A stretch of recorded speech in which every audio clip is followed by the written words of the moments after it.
Assalamualaikum warahmatullahi wabarakatuh.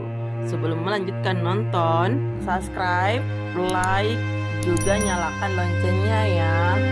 Hari itu, Senin 12 Rabiul Awal, bertepatan dengan 22 April 571 Masehi. Lahir seorang anak laki-laki, anak yang akan mengubah peradaban dunia telah lahir. Aminah berjuang sendirian tanpa didampingi suaminya tercinta. Saat Muhammad lahir, berhala-berhala berjatuhan. Istana Kisra menguncang dan api persembahan padam. Aminah segera mengirim utusan kepada Abdul Muthalib untuk mengabarkan kelahiran cucunya. Abdul Muthalib segera menjenguknya. Setiba di rumahnya, segera menimang cucunya. Dia tahu kelak cucunya akan menjadi manusia besar, menurut kabar dari Raja Yaman dan juga para ahli kitab. Sang kakek langsung memboyong cucunya itu masuk ke Ka'bah, seraya berdoa dan bersyukur kepada Allah. Sang kakek memberi namanya adalah Muhammad, yang juga memiliki nama yang lain, yaitu Ahmad, yang artinya tidak ada seorang pun yang memuji Tuhannya melebihi pujian yang dilakukan Rasulullah SAW. Jadi setiap orang memuji Tuhannya, maka Rasulullah SAW lebih tinggi lagi pujiannya. Abdul Muthalib dan Aminah begitu bahagia dengan kehadiran Muhammad.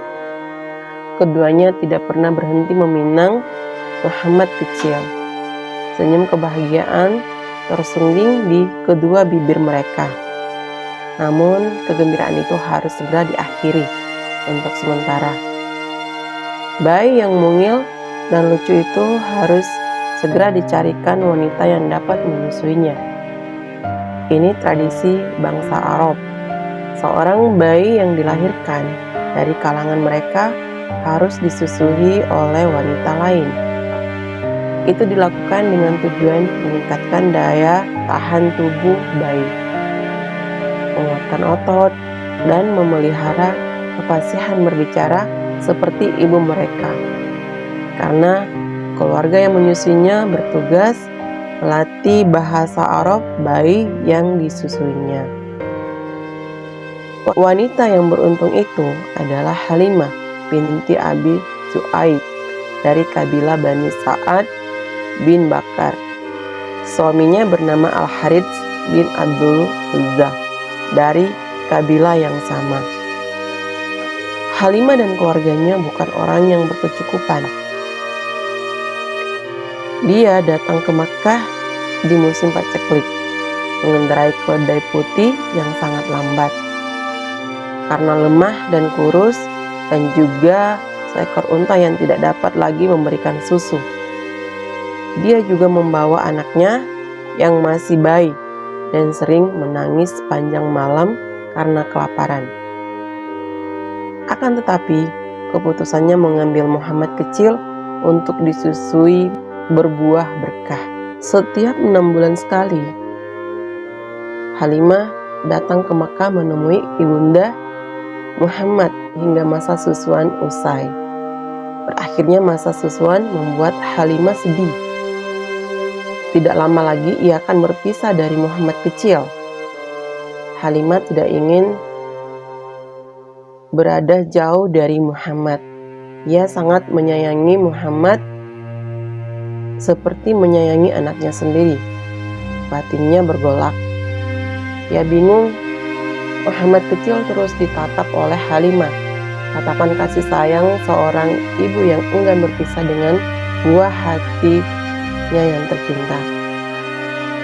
Tidak terasa, bola matanya membasahi wajahnya. Yang memberanikan diri mendatangi Aminah, meminta agar Muhammad kecil tetap tinggal bersamanya. Kami sangat berharap agar dia bisa tinggal bersama kami, karena kami mendapatkan banyak keberkahan, kata Halimah ketika bertemu dengan Aminah. Dengan berat hati, Aminah mengizinkan Halimah untuk mengurus Muhammad lebih lama lagi.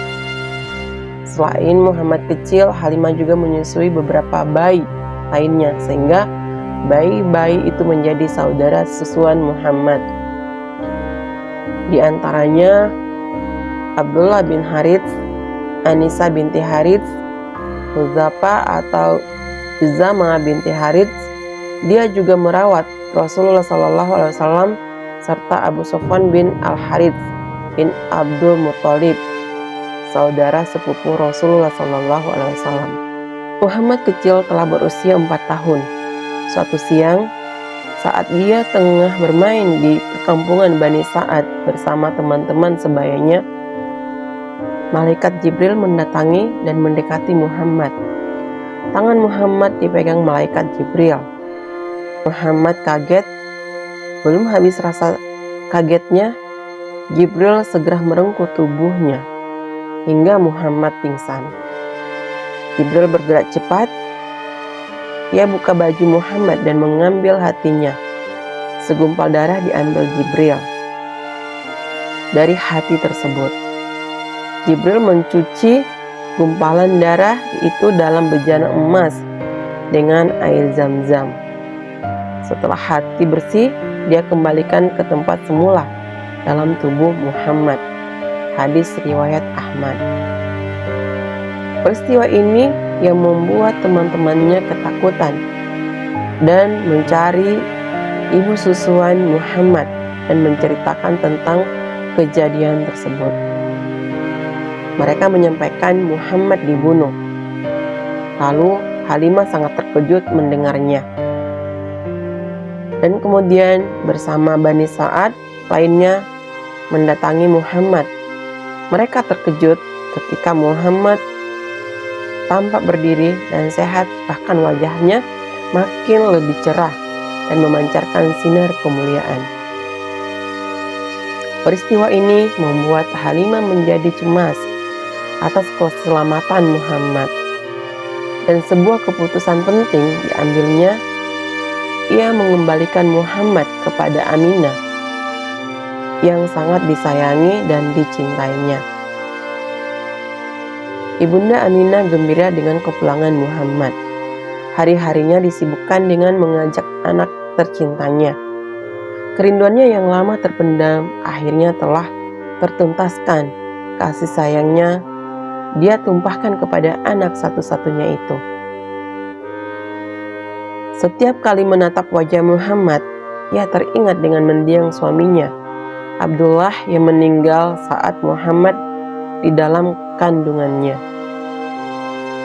Suatu hari, untuk mengobati kerinduannya, Aminah ke Yathrib untuk mengunjungi makam suaminya dan mengajak Muhammad yang saat itu berusia 6 tahun dan juga mertuanya Abdul Muthalib dan Ummu Aiman, pembantu setia Aminah. Jarak yang akan mereka tempuh begitu sangat jauh, sekitar 400 km. Namun Aminah tidak peduli. Dia ingin bertemu dengan Abdullah meski dalam bentuk makamnya saja. Rasa rindu yang membara tak mampu dikalahkan. Terjangan angin pasir yang kencang juga tidak menghentikan langkah Aminah. Setelah melalui perjalanan yang melelahkan, Aminah dan rombongan tiba juga di Yathrib. Ia ajak Muhammad kecil ke makam ayahnya. Aminah begitu sangat terharu saat menyaksikan Muhammad kecil mendekati kuburan ayahandanya. Muhammad hanya dapat melihat gundukan tanah dan batu nisan, bukan wajah ayahnya. Muhammad tidak pernah melihat sosok ayahnya tercinta sepanjang hidupnya. Aminah tak sanggup menahan haru. Andai ayahmu masih hidup, beliau pasti akan menyayangimu, Muhammad. Kurang lebih 1 bulan sudah Aminah dan keluarganya tinggal di Yathrib. Aminah pun mengajak Muhammad dan keluarganya untuk kembali ke Makkah. Belum juga mereka sampai di Mekah, rasa sakit mendera Aminah. Suhu tubuhnya kian lama semakin meninggi. Kepalanya pusing, keringat mengucur dari pori-pori kulit Aminah. Badannya menggigil, Aminah demam. Abdul Muthalib cemas melihat kondisi Aminah. Begitu juga Muhammad. Rasa sakit Aminah kian tak tertahankan. Maut semakin dekat. Detik-detik akhir kehidupan Aminah di ambang pintu. Abdul Muthalib, Ummu Aiman, dan Muhammad kecil hanya bisa menatap pasrah. Mereka tak berdaya menghalangi tugas malaikat maut yang hendak mengambil nyawa Aminah. Hingga akhirnya Aminah wafat di Abwah, sebuah daerah antara Makkah dan Madinah. Abdul Muthalib menangis sedih. Ummu Aiman juga demikian pula Muhammad kecil pun larut dalam kesedihan serupa. Kabut duka berarak menyelimuti mereka. Setelah kerinduannya tertuntaskan dengan mengunjungi makam suaminya, akhirnya Aminah meninggal. Muhammad di usia yang baru genap 6 tahun menjadi seorang yatim piatu. Tiada berayah dan ibu. Tak ada lagi belayan tangan seorang ibu yang lembut. Tak ada lagi semenandung syair yang sering dilantungkan ibunya. Tiada lagi seorang ibu yang mengajaknya bermain, mendongengkannya sebelum tidur. Semua tinggal kenangan. Abdul Muthalib memeluk Muhammad erat-erat. Dekapan iba sekaligus rasa sayang seorang kakek kepada cucunya. Ibnu Jauzi diriwayatkan Muhammad bin Sa'ad. Jasad Aminah dimakamkan di Abwah.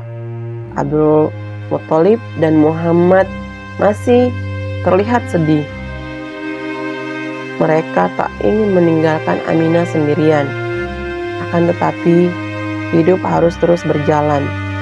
Mereka pun pulang meninggalkan gundukan tanah yang masih memerah, dengan ditemani angin duka sepanjang perjalanan. Sampai ketemu lagi ya sahabat-sahabat Zona Hijrah di video-video selanjutnya.